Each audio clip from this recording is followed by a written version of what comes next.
राम राम मंडळी. मी एका शेतकऱ्याच्या शेतामध्ये इथं आलेले आहेत. आपल्यासोबत शेतकरी मित्र सुद्धा आहेत आणि एकंदरीत कापसाचा जर विचार केला तर डोक्याच्या वरही हा जो काही कापूस पीक आहे तर आपल्याला कापूस पीक गेलेलं इथं पाहायला मिळतं. आणि असं काही पार्ट नाही की बोंड वगैरे लागलेलं नाही. मित्रांनो, पूर्ण जे प्रॉपर नियोजन आहे तर ते प्रॉपर नियोजन आज आपण या व्हिडिओच्या माध्यमातून इथं समजून घेण्याचा प्रयत्न करणार आहोत. मित्रांनो, कापसाच्या गणिताचा जर विचार केला तर 50-50 बघा. म्हणजे काही बियाण्यावरती सुद्धा अवलंबून असतं आणि काही आपल्या नियोजनावरती, त्याच्यासोबतच निसर्गावरती सुद्धा ज्या कापसाच्या उत्पादन वाढीच्या ज्या गोष्टी आहेत तर त्या अवलंबून असल्याचं आपल्याला पाहायला मिळतंय. राम राम दादा, आपलं सगळ्यात अगोदर नाव सांगा. अर्जुन ज्ञानदेव कोळेकर, राहणार लेकरोळ याकडा, तालुका नेवासा. बरोबर. तर तुम्ही नेवाशाचे शेतकरी आहेत. मित्रांनो, आता ह्या कापसाच्या झाडाचे आपण थोडे पानं काढलेले आहेत, कारण ह्या जे कापूस पीक आहे तर याला जास्तीत जास्त जे काही पानाची संख्या असल्याची आपल्याला पाहायला मिळते. आता ह्या कापसाची लागवड कधी झाली होती आपल्या? ही 2000 आपल्या 6 जून मध्ये झाली. 6 जूनला या कापसाची लागवड झालेली, बरोबर. आणि लागवडीचं अंतर किती आहे? हे 5x2 आहे. 5x2 या पद्धतीने तुम्ही कापसाची लागवड केलेली. आणि कापसाला पूर्ण जर मित्रांनो तुम्ही इथं खाली जर पाहिलं तर पूर्ण बेड तयार केलेला आहे. जी माती आहे तर ती माती पूर्ण कापसाला लागलेली, कारण एवढं ज्यावेळेस झाड वाढतं मित्रांनो तर कदाचित ते पडू पण शकतं. त्याच्यामुळे आपल्याला प्रॉपर नियोजन तिथं करणं गरजेचं आहे. आता दादा, आपण ह्या कापसाला एकंदरीत सरासरी ज्या फळफांद्या आहेत तर त्या किती आहेत तर त्या इथं मोजण्याचा प्रयत्न करू. मित्रांनो, एक गोष्ट लक्षात घ्या, या व्हिडिओच्या माध्यमातून कुठल्याही कंपनीच्या बियाण्याचा प्रचार आपण करत नाही. इव्हन तुम्हाला ही व्हरायटी कोणती आहे तर ती सुद्धा सांगत नाही. परंतु दादांच्या शेतामध्ये जेवढा काही कापसाच्या व्हरायटी तुम्ही लावलेल्या आहेत बऱ्यापैकी ह्याच कंडिशनला आहेत ना? हो, बरोबर. आता याच्या फळफांद्याचा जर विचार केला तर ही तर गळफांदी मित्रांनो. ही एक फांदी, ही दुसरी फांदी, त्याच्यानंतर इकडे एक तिसरी फांदी, ही चौथी फांदी मित्रांनो, ही 5वी फांदी, ही 6वी फांदी, ही 7वी फांदी, ही 8वी फांदी, 9वी, 10वी, 11वी, 12वी, ही 13वी, इकडची राहिली मित्रांनो 14वी, 15, 16, 17, 18, 19, 20, 21, 22, 23, 24 वरती शेंडा कुठलेला आहे, बरोबर. हो. मित्रांनो, वरच्या 3-4 फांद्या सोडून द्या, एक बऱ्यापैकी सरासरी आपण 15 ते 17 फांद्याच्या आसपास जरी फांद्या मोजल्या आणि सरासरी दादा आता एका फांद्याला किती बोंड आहेत एक मोजा तुम्ही?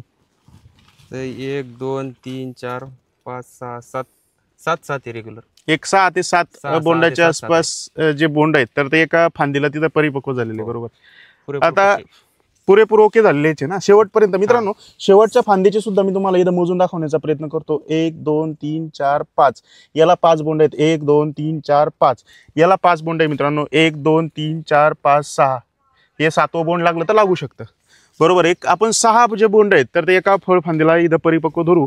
आणि 17 ते 18 ज्या फळफांद्या आहेत तर त्या जरी आपण पकडलं मित्रांनो तर 10 फळफांद्याचे 60 बोंड आणि वरच्या 5चे परत 30 बोंड, 90 बोंड झाले. आणि अजून जर 2-3 फळफांद्या जर पकडल्या तर 95 ते 100 बोंडाच्या आसपास जो कापसाला एका फांद्या म्हणजे एका कापसाच्या झाडाला इथं सरासरी बोंड लागलेली.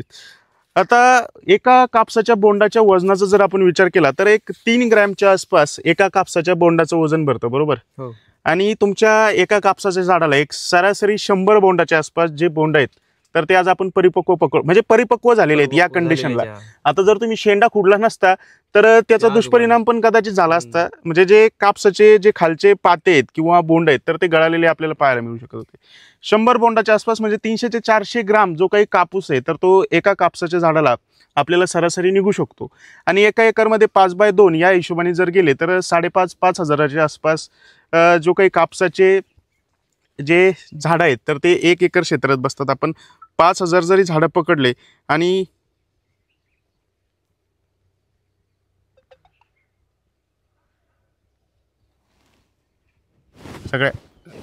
आपण 5,000 जरी झाडं पकडले आणि 350-400 ग्रामच्या आसपास जरी आपला आज कापूस पकडला तर सध्याच्या काळामध्ये तुमच्या शेतामध्ये जवळपास 15 ते 20 क्विंटलच्या आसपास जो काही कापूस आहे तर तो पीक रेडी आहे. दादा, पूर्ण म्हणजे एकच झाड नाही, आपण इकडे पूर्ण जो कापसाचा प्लॉट आहे मागून ये इकडे, त्या शेतामधला एकच कापसाचा प्लॉट नाही तर पूर्ण जो कापसाचा ते पण जे झाड होतं मित्रांनो तर ते आम्ही शेतामधलंच मोजलेलं होतं. आता फक्त इथं थोडा जरा दडपा झालेला आहे. ही जी कोणती व्हरायटी होती ना तुम्ही लावलेली, ही व्हरायटी थोडी जरा हिची वाढ जी आहे तर ती आपल्याला जास्त झालेली पाहायला मिळते, बरोबर. त्याच्यामुळे थोडा दडपा झालेला आहे. तरी 5x2 या हिशोबाने जे अंतर आहे तर ते एकदम योग्य आहे. मित्रांनो, तुम्ही पूर्ण जो कापसाचा प्लॉट आहे तर तो इथं पाहू शकता. सेम कंडिशन प्रत्येक झाडाची. आता ह्या झाडाचे सुद्धा आपण काही पानं वगैरे काढले नाही, परंतु ह्या झाडाची सुद्धा जी कंडिशन आहे तर ती तुम्ही पाहू शकता. शेंड्यापर्यंत जे बोंड आहेत तर ते लागलेले आहेत. आणि जमिनीच्या आता ह्या झाडाचं जे जमिनी साईडचं जी फळफांदी आहे तर तिला 1 2 3 4 5 ह्या फांदीला सुद्धा 5 बोंड तिथे लागलेले आहेत. त्याच्यानंतर ह्या फांदीचं 1 2 इथं 3, पुढच्या अजून 3-4 बोंड परिपक्व होणे बाकी आहेत. आणि शेंड्याच्या साईडला सुद्धा 1 2 3 4 5 आपण ॲक्च्युली 2 वर्षाच्या ज्या फांद्या आहेत तर त्या सोडूनच दिलेल्या होत्या. 17-18 फांद्याच्या आसपास ज्या फांद्या आहेत आपण एक ॲव्हरेज पकडले होते. आता परत दादांचा शेजारचा प्लॉट पाहूया आपण. शेजारी सुद्धा एक दुसरी व्हरायटी लावलेली. मी कोणत्याही व्हरायटीचा इथं प्रचार प्रसार करत नाही मित्रांनो. योग्य माहिती आपल्या शेतकरी मित्रांना इथं देण्याचा प्रयत्न करत असतो आपल्या व्हिडिओच्या माध्यमातून. हा एक प्लॉट आहे मित्रांनो. आणि इकडं हा दुसरा प्लॉट आहे. थोडं व्हरायटीवर पण डिपेंड असतं. ती व्हरायटी थोडी वेगळी होती. आता आपण बांधावरती लागवड एकाच तारखेची दादा दोन्ही पण एकाच तारखेची.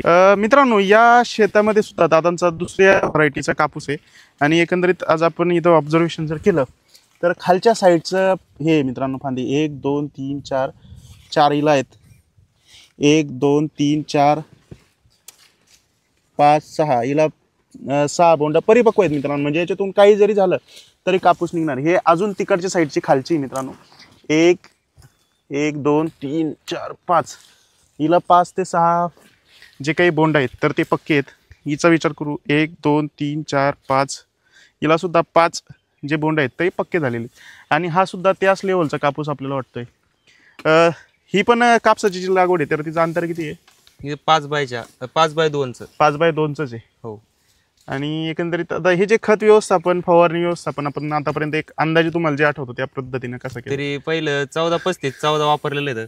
त्याच्यानंतर 10-26 दुसरा डोस. 10-26 डोस दुसरा डोस. आणि फवारणीत काय केलं? 2 फवारे झाले या प्लॉटला. खालच्या पण वर 2च झालेले आहे का आतापर्यंत? 2च फवारे झालेले. मित्रांनो, हा तर कळीचा तुम्हाला दाखवलं. तर आतमध्ये जरी तुम्ही ऑब्झर्वेशन केलं हा प्लॉट सुद्धा इथं अतिशय सुंदर आहे. याला सुद्धा एक 70-80 बोंडाच्या आसपास बोंड जे आहेत तर ते आज परिपक्व आहेत. 80 बोंड जरी पकडले तर 14-15 क्विंटल कापूस आपला सरासरी निघू शकतो. आणि जर 100 बोंडाच्या पुढे जर गेलं तर 20 क्विंटलच्या आसपास एका एकरामधून सरासरी जो कापूस आहे तर तो पीक निघू शकतो. मित्रांनो, सांगण्याचा उद्देश काय आहे? निश्चितच आपण जर प्रॉपर नियोजन प्रॉपर व्यवस्थापन जर केलं तर आता फक्त 2-3 फवारण्या भाऊंनी मारलेल्या आहेत, परंतु एकंदरीत योग्य स्टेजला योग्य औषधाची जर आपण निवड जर केली तर निश्चितच आपल्याला फायदा होतो. त्याच्यासोबतच योग्य व्हरायटींची जर निवड केली तर आपल्याला फायदा झाला. दादा 2 मिनिटे, तुम्ही तुमच्या किती एकर कापूस लावलेला आहे यंदा? 8.5 एकर आहे. 8-8.5 एकर. कोणत्या व्हरायटी निवडलेल्या आहेत तुम्ही यंदा? संकेत आहे, गब्बर आहे, सिफ्टे, 70-67 आहे. 70-67 आहे. हो. परत कबड्डी अजून एवढे 5-6 जे वाहन आहेत तर ते निवडलेले आहेत. आणि हे जे तुम्हाला नावं सांगितले याच्याचपैकी काही व्हरायटींचे हे जे वाहन आहेत तुम्हाला 2 प्लॉट आहेत तर ते मी इथं दाखवण्याचा प्रयत्न केला. मित्रांनो, व्हिडिओ आवडला असला तर चॅनलला सबस्क्राईब करून इतर शेतकरी मित्रांपर्यंत शेअर करा. तोपर्यंत राम राम.